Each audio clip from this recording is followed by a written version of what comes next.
Hello guys, সবাই কেমন আছেন? আশা করি সবাই খুব ভালো আছেন। তো আমি আল্লাহর রহমতে খুবই ভালো আছি। তো গাইস, আজকে আমরা জানতে পারবো প্রে নামের একটি মুভি সম্পর্কে, যে মুভিটিতে একটি প্লেন একটি বিশাল বড় মরুভূমিতে ক্র্যাশ করে, আর সেই প্লেনে কয়েকজন যাত্রী ছিল, আর যাদের কাছে এই শুনশান মরুভূমিতে বেঁচে থাকার মতন খাবার আর পর্যাপ্ত পরিমাণের পানি ছিল না, এবং সেই মরুভূমিতে ছিল বাঘ, সিংহ ও হাইনাদের মতন হিংস্র প্রাণীর বসবাস। তো তারা কি সেই ভয়ানক মরুভূমি থেকে বেঁচে ফিরতে পেরেছিল? আর এটা দেখার জন্য আমাদের সম্পূর্ণ ভিডিওটি দেখতে হবে, আর আমি 100% গ্যারান্টি দিয়ে বলতে পারি আপনি এই গল্পটিকে খুব এনজয় করবেন। তো গাইস, চলুন আর কথা না বাড়িয়ে মূল ভিডিওতে চলে যাই।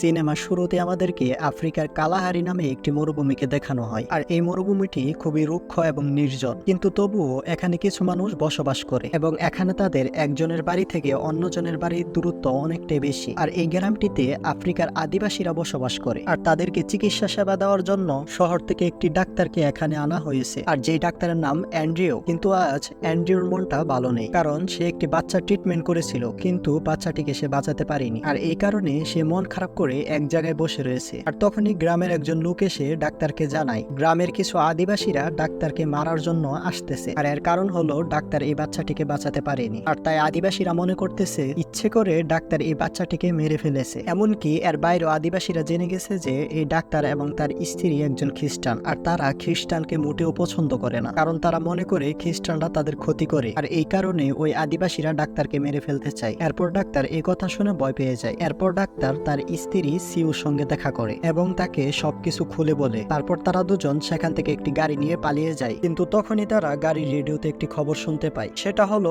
বর্ডারের মধ্যে বেশ কয়েকজন টেরোরিস্ট হামলা করেছে, অর্থাৎ তারা গাড়ি নিয়ে ওই বর্ডার দিয়ে যেতে পারবে না। যদি তারা এখান থেকে যেতে চায় তাহলে তাদের প্লেন বা হেলিকপ্টারের সাহায্য নিতে হবে, আর ওই মরুভূমি থেকে বাহিরে যাওয়ার জন্য আর বাহির থেকে মরুভূমিতে আসার জন্য মরুভূমির মাঝখানে একটি এয়ারপোর্ট রয়েছে, কিন্তু ওই এয়ারপোর্টে শুধুমাত্র একটি প্লেন রয়েছে, যে প্লেনটির অবস্থা বেশি একটা ভালো না। আর এই প্লেনের পাইলটের নাম হচ্ছে গুনকে তখন একটি গার্ড জানায় তাকে প্লেন চালানোর জন্য পারমিশন দেওয়া হবে না, কারণ এই প্লেনের অবস্থা বেশি একটা ভালো ছিল না। কিন্তু গুনের টাকার দরকার, তাই সে গার্ডকে কিছু টাকা ঘুষ দেয়। তখন গার্ড তাকে প্লেন টেক অফ করার জন্য পারমিশন দিয়ে দেয়, আর তখন গুন প্লেনে এসে সব যাত্রীদেরকে জানায় কোনো রকম ব্যাগপত্র প্লেনে বহন করতে পারবে না, কারণ প্লেনের যে কয়টা সিট আছে সেগুলোতে শুধু যাত্রীরা যেতে পারবে। আর তারপর সবাই ব্যাগপত্র মরুভূমিতে রেখে ওই প্লেনে উঠে পড়ে। আর এই প্লেনটা এতটাই ছোট যে এর মধ্যে 7 জন মানুষের সিট আছে, আর এই 7 জনকে নিয়ে প্লেনটির উঠতে খুব কষ্ট হয়ে যাচ্ছে। তো এতে বোঝা যাচ্ছে যে প্লেনটির অবস্থা খুবই খারাপ। আর তারপর তারা কিছু দূর যাওয়ার পর ওই প্লেনটি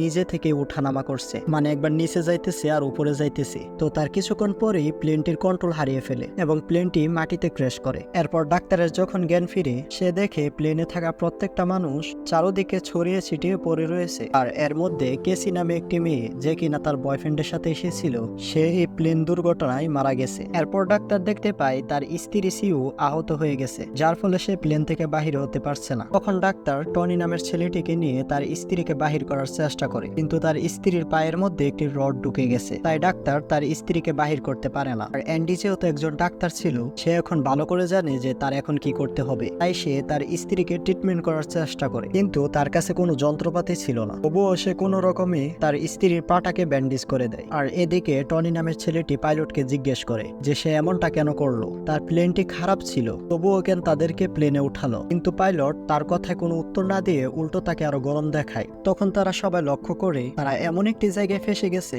যেখানে বেঁচে থাকার মতন খাবার এবং পানি ছিল না, এবং তারা দেখতে পায় তাদের চারদিকে বাঘ, সিংহ ও হাইনাদের মতন প্রাণীর বসবাস, এবং তাদের সাহায্য নেওয়ার মতন আশেপাশে কোনো গ্রাম নেই। আর তখন গুন তাদের সবাইকে বলে যে তারা কিছু দূর হাঁটলে হয়তো একটি গ্রাম পাবে, তাদের উচিত এখান থেকে এখনই যাত্রা শুরু করা, কারণ রাত হয়ে গেলে হয়তো তারা এখানে বিপদে পড়তে পারে। আর তারপর সবাই ওই গ্রামে যাওয়ার জন্য রেডি হয়ে যায়, কিন্তু অ্যান্ডি রাজি হয় না, কারণ অ্যান্ডি তার স্ত্রীকে রেখে কোথাও যেতে চায় না। আর অ্যান্ডির স্ত্রী যেহেতু পা কেটে গেছে, তাই অ্যান্ডির স্ত্রী হাঁটতেও পারবে না, তাই অ্যান্ডি তার স্ত্রীর সাথে এখানেই থাকবে। এরপর অ্যান্ডি সবাইকে বলে তোমরা যাও, আর যদি কোনো সাহায্য পাও তাহলে আমার জন্য পাঠিয়ে দিও। আর গুনের কাছে একটি বন্দুক ছিল, যেটা সে নিজের কাছে রেখে দেয়, কিন্তু তখন টনি নামের ছেলেটি বলে যে এই বন্দুকটি অ্যান্ডিকে দিয়ে দেওয়া উচিত, কারণ তারা দুইজন এখানে একা। কিন্তু গুন এই কথায় রাজি হয় না। এরপর তারা সেখান থেকে চলে যায় এবং কিছুক্ষণ চলার পর ম্যাক্স নামের ছেলেটি সবাইকে বলে যে আমার মনে হচ্ছে আমরা ভুল পথে যাচ্ছি। তখন গুন বলে আমরা ঠিক রাস্তা দিয়ে যাচ্ছি, কারণ আমি এই রাস্তার উপর দিয়ে প্রতিদিন বিমান নিয়ে যাই। আর সবাই এমনিতেও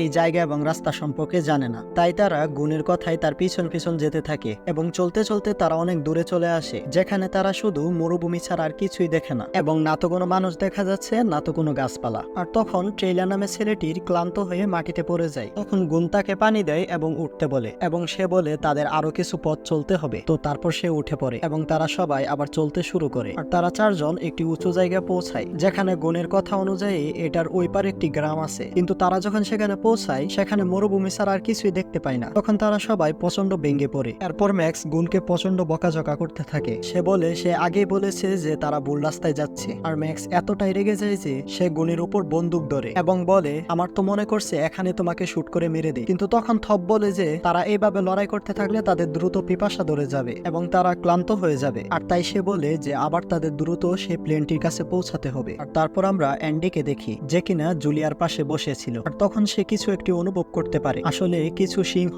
তার স্ত্রীর গায়ের রক্তের ঘ্রাণ পেয়ে যায়, আর সিংহগুলো এই দিকে আসতেছে। আর এই দিক দিয়ে ম্যাক্স ভাবে যে সে সেই প্লেনটির কাছে যাবে না, সে আজই এই গ্রামটিকে খুঁজে বের করবে। কিন্তু কেউ তার কথায় রাজি হয় না, কারণ কিছুক্ষণের মধ্যে অন্ধকার হয়ে যাবে। কিন্তু ম্যাক্স তাদের কোনো কথাই শুনে না, যার ফলে সে বালপাকনামি করে একাই বন্দুকটি নিয়ে ওই গ্রামের উদ্দেশ্যে রওনা হয়। আর এইদিকে তিনজন ধীরে ধীরে চলতে থাকে, কিন্তু তাদের শরীরে আর শক্তি ছিল না, সেজন্য তারা সেখানে পড়ে যায়। এবং গুন তখন তাদের সবাইকে সাহস যোগায় এবং বলে আমরা কিছুক্ষণ হাঁটলে ওই প্লেনটির কাছে পৌঁছে যাব। আর তারপর সবাই আবার উঠে পড়ে এবং সেই প্লেনটির উদ্দেশ্যে রওনা শুরু করে। কিন্তু যখন তারা প্লেনটির কাছে পৌঁছায় তারা চারপাশে শুধু রক্ত দেখতে পায় এবং প্লেনটির গায়ে হিংস্র প্রাণীর আঁচড় দেখতে পায়। এরপর তারা অ্যান্ড্রি এবং জুলিয়াকে খুঁজতে থাকে। তখন তাদের মনে হয় তাদের দুইজনকে হয়তো কোনো ভয়ানক প্রাণী মেরে ফেলেছে। তখন তার পিছন থেকে হঠাৎই অ্যান্ড্রি হামলা করে দেয়। অ্যান্ড্রি তখন চিৎকার করে বলতে থাকে তোমার জন্য আমার স্ত্রী মারা গিয়েছে। সে বলে তুমি যদি আমাকে বন্দুকটি দিয়ে যেতে তাহলে আমি আমার স্ত্রীকে বাঁচাতে পারতাম। আর সে যখন গুনকে মেরে ফেলতে যায় ঠিক তখনই থপ ফ্লেয়ার গান দিয়ে তাদের দুজনকে আলাদা করে দেয় এবং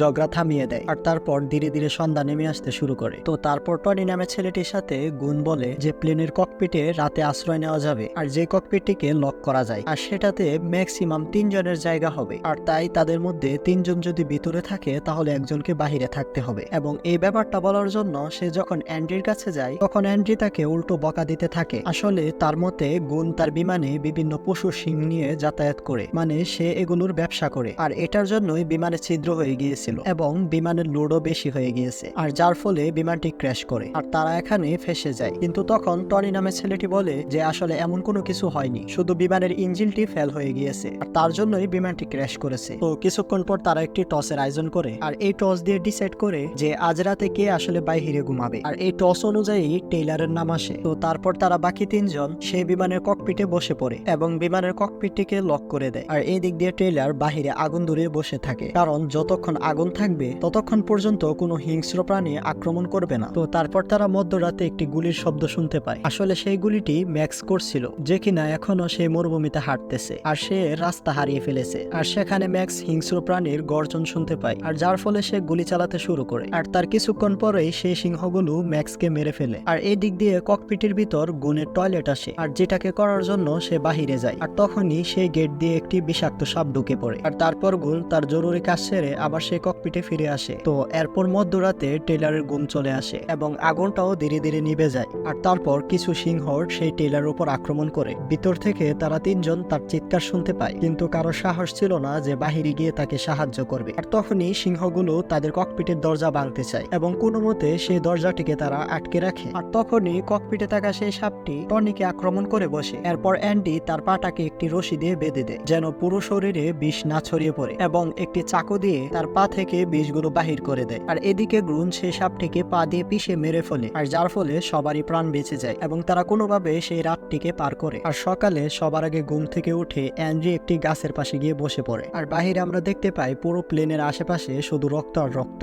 এবং টেইলারের লাশটাও সেখানে নেই, মানে সেটাকে সিংহ খেয়ে ফেলছে। আর তখন গুন তাদেরকে বলে যে আমাদেরকে জলদি এখান থেকে বের হতে হবে, কারণ তাদের উপর যে কোনো সময় আবার সেই পশুগুলো আক্রমণ করতে পারে। আর এমনিতেও তাদের বেঁচে থাকার মতন খাবার আর পানি ছিল না। কিন্তু অ্যান্ড্রি অনেক ক্লান্ত হয়ে আছে, সে এখন কোনো জায়গায় যাওয়ার জন্য রাজি হয় না, আর সে মানসিকভাবে ভেঙে পড়েছে, কারণ তার পুরো পরিবার এখন শেষ হয়ে গিয়েছে। আর তাই গুণ তাকে আর জোর করে না। তো তারপর গুণ প্লেন থেকে টনিকে বাহির করে আনে, যার কিনা একটি পা সাপের কামড়ে অবশ হয়ে গিয়েছে। আর তারপর গুণ তাকে একটি লাঠি দেয় এবং সেটার সাহায্যে তারা দুজন সামনে যেতে থাকে। কিন্তু তখনই তারা দূর থেকে একটি গাড়ি দেখতে পায় যেটা তাদের দিকে আসছিল। আর এটা দেখে গুণ প্রচন্ড খুশি হয় এবং খুশিতে চিৎকার করতে থাকে এবং বলে আমরা বেঁচে গেছি। আর যখন গাড়িটা সামনে আসে তারা অবাক হয়ে যায়, কারণ তারা হচ্ছে সেই গ্রামের লোকগুলো যারা অ্যান্ড্রিকে খুঁজছিল। এবং তারা কাছে আসতে অ্যান্ড্রিকে ধরে ফেলে এবং তাদের সবাইকে প্রচুর মারধর করতে থাকে। কিন্তু টনি নামের ছেলেটি তাদের গ্রামের বাসা জানতো, তাই তাদেরকে বোঝানোর চেষ্টা করে, কিন্তু সেই লোকগুলো তার কোনো কথাই শোনে না। আর তখন তাদের নজর সেই শিংগুলোর উপরে গিয়ে পড়ে, যেটা দেখে তারা আরো বেশি রেগে যায়, কারণ এই শিংগুলো তাদের গ্রাম থেকে আনা হয়েছে এবং এটিকে অবৈধভাবে আনা হয়েছে। তো তারপর তারা অ্যান্ড্রিকে গুলি করতে যায়, কিন্তু তখনই গুণ বলে যে অ্যান্ড্রির কোনো দোষ নেই, সে নিজে এই শিংগুলোর ব্যবসা করে। আর টনি তাদেরকে বোঝাতে থাকে যে আমাদের প্লেন ক্র্যাশ হয়ে গিয়েছে এবং সে এই ব্যাপারে কিছুই জানে না। সে জানে এই জায়গাটা তাদের এবং সে নিজেও এই গ্রামের মানুষ। সে এর আগে কিছু বলতেই যাবে, ঠিক তখনই আদিবাসী তাকে গুলি করে দেয়, যেটা দেখে সবাই প্রচুর ভয় পেয়ে যায়। এখন মাত্র বেঁচে আছে শুধু দুইজন। আদিবাসীদের মধ্যে একজন একটি গাড়ি নিয়ে চলে যায় যেন সে একটি ট্রাক আনতে পারে এই শিংগুলোকে নিয়ে যাওয়ার জন্য। আর সেই আদিবাসীগুলো তাদেরকে বেঁধে রাখে এবং তাদেরকে পানি খাওয়ানোর লোভ দেখায়, কিন্তু পানি দেয় না। আর এইভাবে কিছু সময় যাওয়ার পর আমরা দেখতে পাই সেই আদিবাসী দুইটা ঘুমিয়ে গেছে। আর এই সুযোগটি গুণ কাজে লাগানোর চেষ্টা করে। আর তারপর গুণ ধীরে ধীরে আদিবাসীর সামনে আসতে থাকে। আর যখনই গুণ আদিবাসীর কাছে আসে তখনই তার ঘুম ভেঙে যায় এবং সে তাকে গুলি করে দেয়। কিন্তু গুণের ভাগ্য ভালো ছিল, বন্দুকের বুলেট শেষ হয়ে গিয়েছিল। আর তখন তার পাশের আদিবাসীটাও জেগে যায় এবং গুণকে গুলি করতে চায়, কিন্তু তখনই অ্যান্ডি তাকে আটকে ফেলে এবং তার সাথে লড়াই করতে থাকে। কিন্তু তখনই ভুলবশত একটি বুলেট ওই আদিবাসীটির মাথায় লাগে। আর তারপর অ্যান্ডি তার বন্দুক দিয়ে তাকে মেরে ফেলে। কিন্তু তাকে মারার পর অ্যান্ডি কান্না করতে থাকে, কারণ সে একজন ডাক্তার আর তার কাজ হচ্ছে কাউকে বাঁচানো, কিন্তু সে আজকে কাউকে মেরে ফেলেছে। আর সে ভাবে তার হাতে আজকে একটি বড় পাপ হয়ে গিয়েছে। আর তখন গুণ বলে তুমি এসব নিয়ে চিন্তা করো না, কারণ তুমি নিজের জীবন বাঁচানোর জন্য তাকে মেরেছো, এটার জন্য তোমার কোনো পাপ হবে না। আর তখন গুণ বলে যত তাড়াতাড়ি সম্ভব আমাদের এখান থেকে চলে যেতে হবে, কারণ তাদের সাথীরা এখানে চলে আসবে। আর যদি এসে দেখতে পায় তাদেরকে আমরা মেরে ফেলেছি তাহলে তারাও আমাদেরকে মেরে ফেলবে। তো এরপর গুণ অ্যান্ড্রিকে কাঁধে করে নিয়ে সামনের দিকে যেতে থাকে। মাঝ রাস্তায় অ্যান্ডি তার পায়ে প্রচন্ড ব্যথা অনুভব করতে থাকে, আর যার ফলে সে মাটিতে পড়ে যায়। তখন গুণ তাকে বলে তুমি সামনে দেখো, ওই উঁচু পাহাড়টিতে আমাদেরকে পৌঁছাতে হবে, কারণ সেই উঁচু পাহাড়ে সিংহ আসতে পারবে না। আমি তোমাকে সেখানে রেখে একটি গ্রামে সাহায্য আনতে যাব। আর তার কথা শুনে অ্যান্ডির ভিতর সাহস চলে আসে। তো তারপর কষ্ট করে তারা সেই পাহাড়টির কাছে চলে আসে। আর অ্যান্ডি যখন সেই পাহাড়ে উঠতে যায় তখনই তার পা পিছলে সে মাটিতে পড়ে যায়। আর তখন গুণ দেখতে পায় দুইটি সিংহ তাদের দিকে আসতেছে, কারণ সিংহগুলো তাদের রক্তের ঘ্রাণ পেয়ে গেছে। আর তারপর গুণ খুব কষ্ট করে অ্যান্ড্রিকে পাহাড়ের উপর তুলে দেয়, আর যেখান থেকে সে কিছুটা দূরে একটি গ্রাম দেখতে পায়। আর এদিক দিয়ে সিংহগুলো অনেকটাই কাছে চলে এসেছে। আর এই সিংহগুলো পাহাড়ের উপরে ওঠার চেষ্টা করে, আর সিংহগুলো তাদেরকে দেখতে পারতেছে না, কিন্তু তাদের রক্তের ঘ্রাণ পাইতেছে। আর তখন গুণ শেষবারের মতো একটি সিদ্ধান্ত নেয়। গুণ অ্যান্ডিকে বলে যে তুমি আমার জন্য তোমার ওয়াইফকে হারাইছো এবং সেদিন আমার জন্যই সেই বাচ্চাটির প্রাণ গিয়েছে, মানে আমরা মুভির শুরুতে যে বাচ্চাটিকে দেখেছিলাম। আর তারপর গুণ বলে আমি ব্যবসার চক্করে ওষুধপাতি দেরিতে নিয়ে এসেছিলাম, আর যার ফলে সেই বাচ্চাটি মারা যায়। আর তখন গুণ বলে যে আমার মতো মানুষ বাঁচার অধিকার নেই। এরপর গুণ বলে আমি সিংহগুলোর মনোযোগ সরাচ্ছি, আর এই সুযোগে তুমি সেই গ্রামটিতে চলে যাও। কিন্তু তখনই অ্যান্ডি তাকে এরকম করতে মানা করে, কিন্তু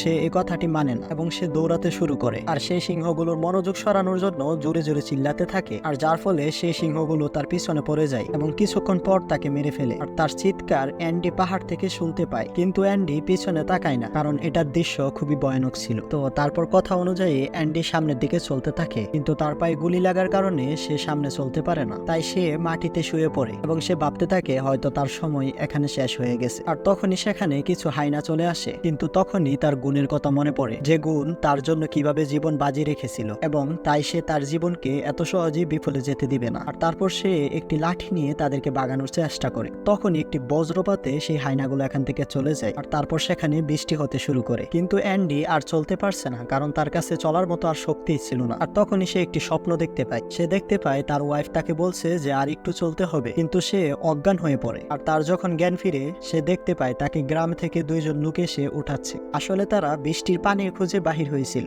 যার ফলে তারা অ্যান্ড্রিকেও অজ্ঞান অবস্থায় পেয়ে যায়। তাই তারা অ্যান্ডিকে তুলে নিয়ে যায়। আর এখানে এই গল্পটির সমাপ্তি হয়। তো গাইস, সবাই ভালো থাকবেন, সুস্থ থাকবেন এই কামনা করে আজকের মতো বিদায় নিচ্ছি। দেখা হবে আবার পরের কোনো ভিডিওতে।